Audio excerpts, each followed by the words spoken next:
Bismillah ar-Rahman ar-Rahim. Assalamu alaikum wa rahmatullahi wa barakatuhu. Dear brothers and sisters, welcome to the Development Dialogue. So today we have a special program.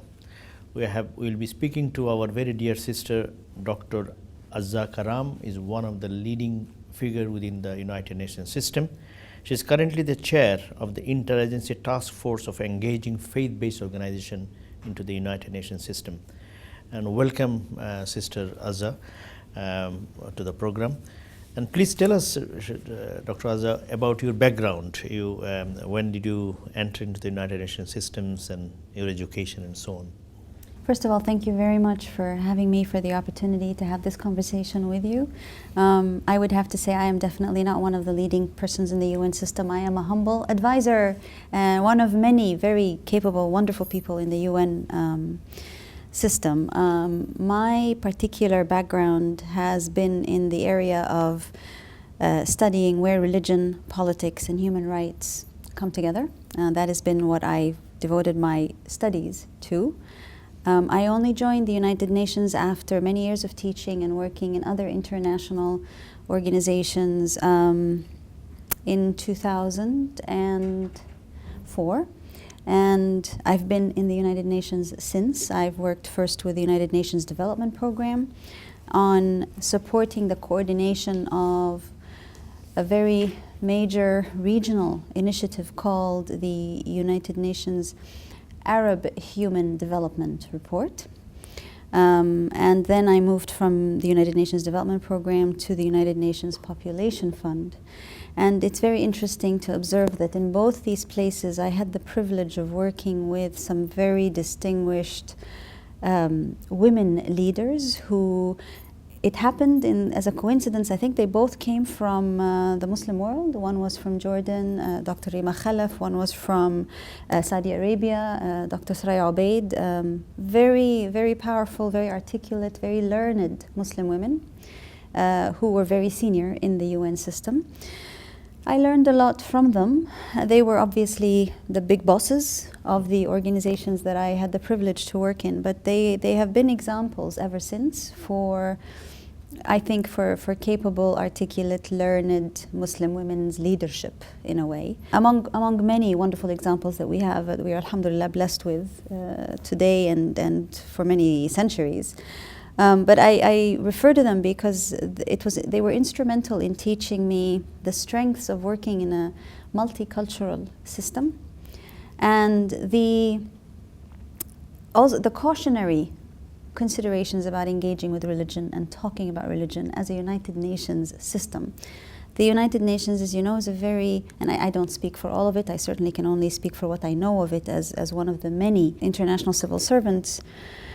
It's a secular establishment and organization, and it has to be so. And it's an institution that is committed fundamentally to human rights and to the realization of human rights. And as time goes on, I think you'll agree with me that we don't lose sight of the importance of human rights and dignity. On the contrary, we become more in need of a realization of a fuller sense of human rights, responsibilities, and dignity. And I think that this has been one of the lessons of engaging in the United Nations and with the United Nations, to see how there remains a certain kind of skepticism or fear or concern about religion and the role of religion.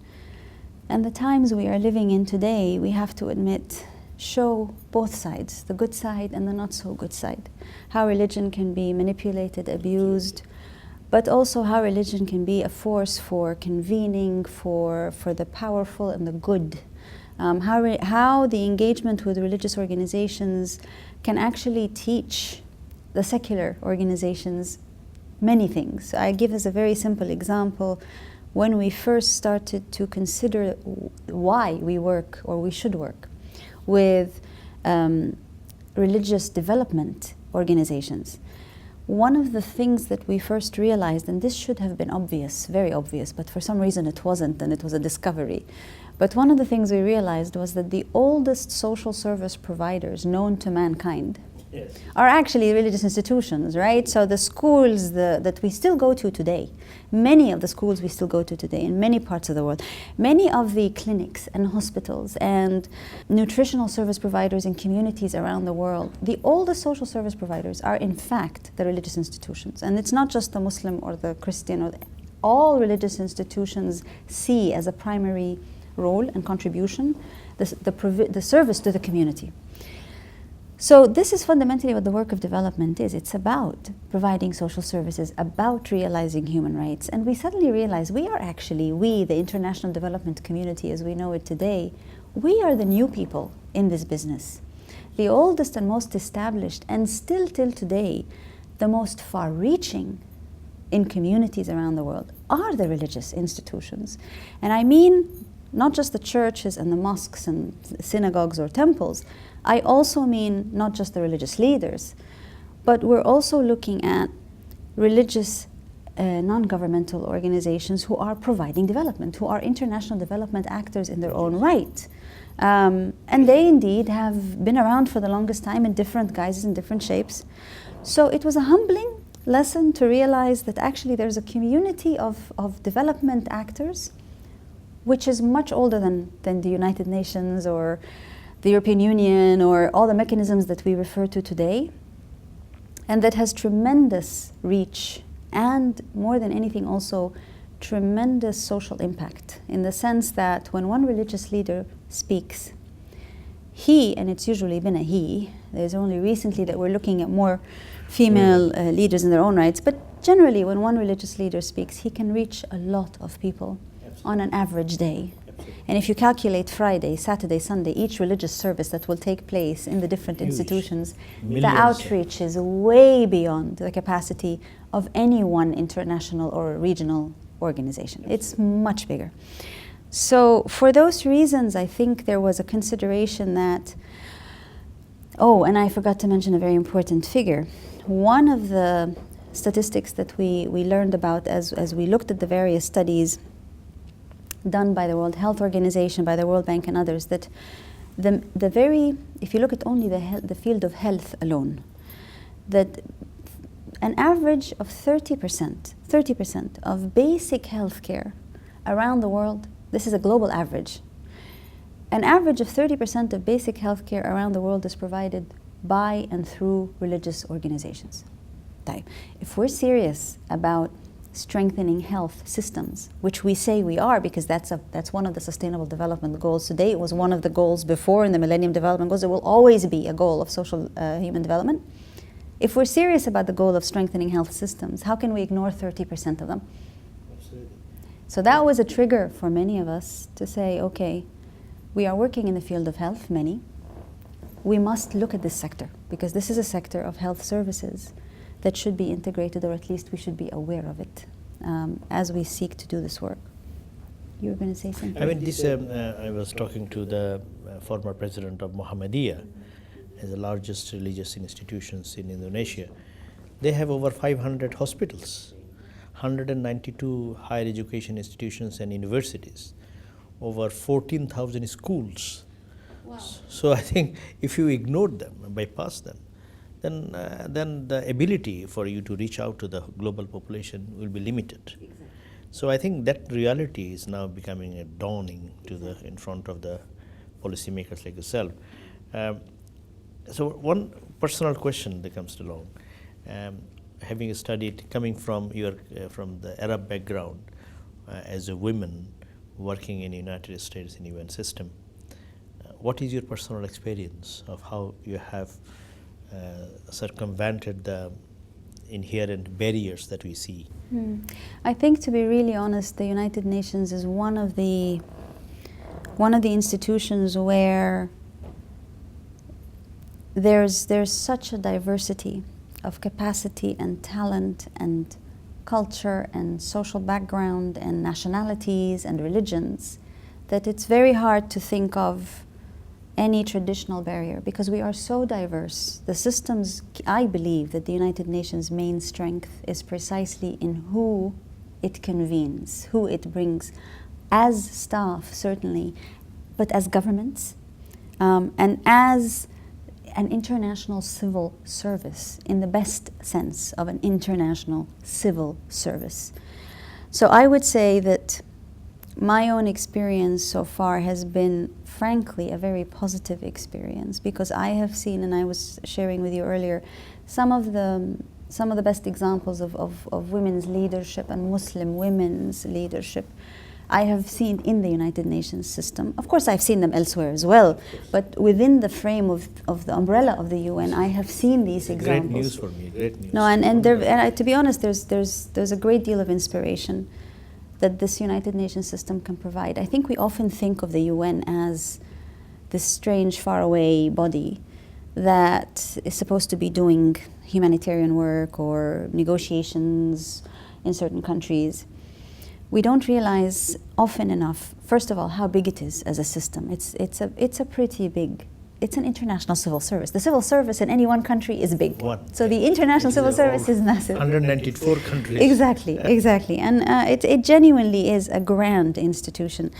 But at the same time, we don't realize that there's a remarkable human wealth within this organization, which is the staff from all over the world, literally all over the world, who work in this system and are very much attracted by the principles that it upholds, which are the basic human principles that all of us can possibly agree upon. Subscribe to, yeah. Absolutely. And it's a genuinely, it's a gem what the United Nations has within it, as people from all over the world working together, and working together not just in New York or Geneva or Vienna or Rome, but working together in the countries, as UN offices and entities and countries, and committed to working to support their governments and their civil society.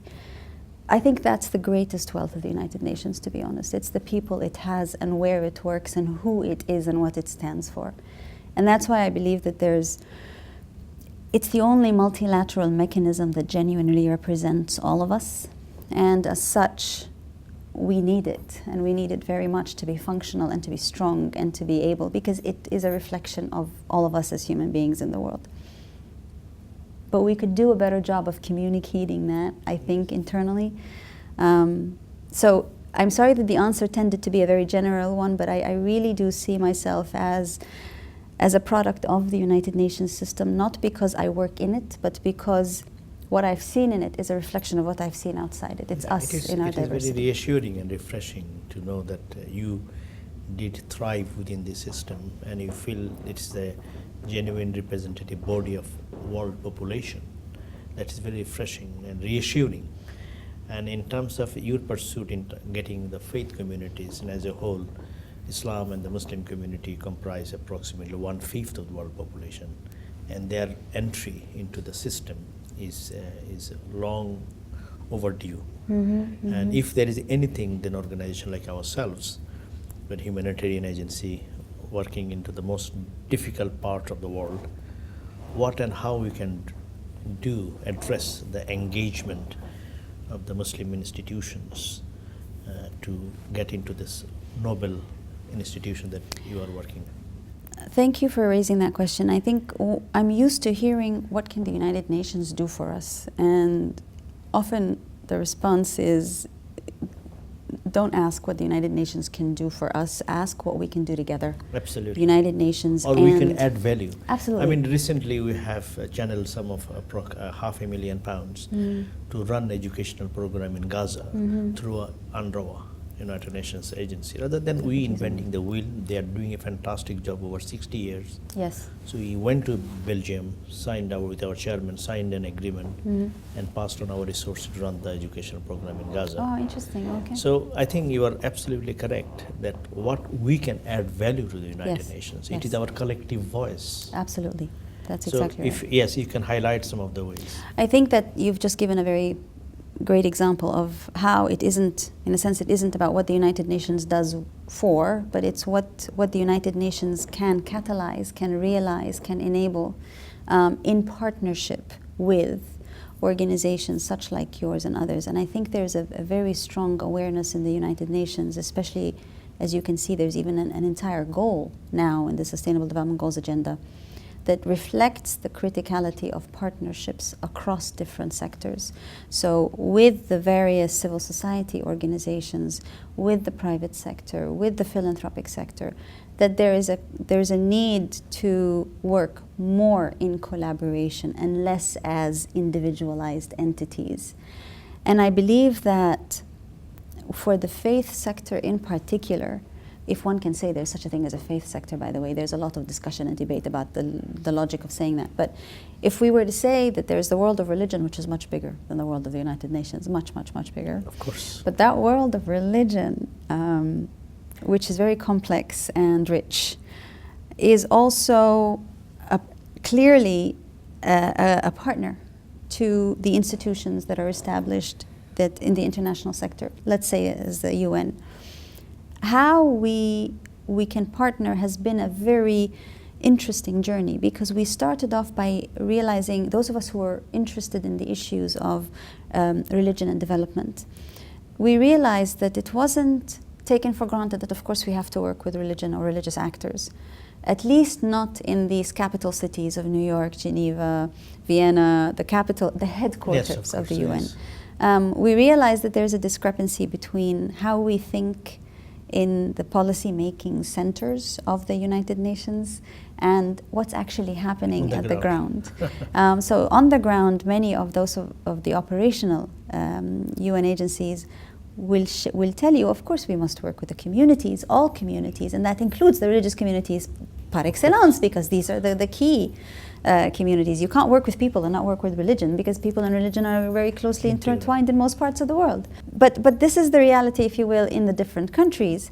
In the capital headquarter of these international mechanisms, in this case in the UN, there's a little bit more of a distance, a little bit more of a concern about how to do this properly, whether we should be engaging or not. So one of the first lessons we learned was we needed to make the case built not on something far outside and theological or theoretical, but built on the actual experience of how we realize our programs on the ground. That if we were to visit and just assess in these different countries how we have been able to work to achieve the objectives of these different UN institutions and entities, that in many cases we have had to partner with the local communities, and in most cases the local communities include the religious leaders and the religious institutions, and most certainly they include the religious NGOs which are delivering services on the ground, especially within the humanitarian field. In the humanitarian field, some of the first responders or respondents are actually the religious institutions. People run to the churches or to the mosque for shelter, for food, when everything else is collapsing around them physically and or in terms of a political infrastructure and system when there's a war or civil conflict. People will flock to these establishments as the first respondents. So there's never been a question in the mind of the humanitarian workers that obviously the church or the mosque or the temple will be a key place for reception and disbursement of services, yes, of basic needs. And you're absolutely spot on. I mean, my few of my staff is already in Vienna and gone to, first of all, in Budapest. Their first port of call is to identify a local mosque which will facilitate the storage of water and food, and then identify the local taxis to go and distribute them. I think engaging the faith institution has got multiple benefit. So we are working, currently for the Syrian refugee crisis in Europe. Our team is working with the churches and the mosques, and the vicars and the priests and the imams are working hand in hand to help the humanity.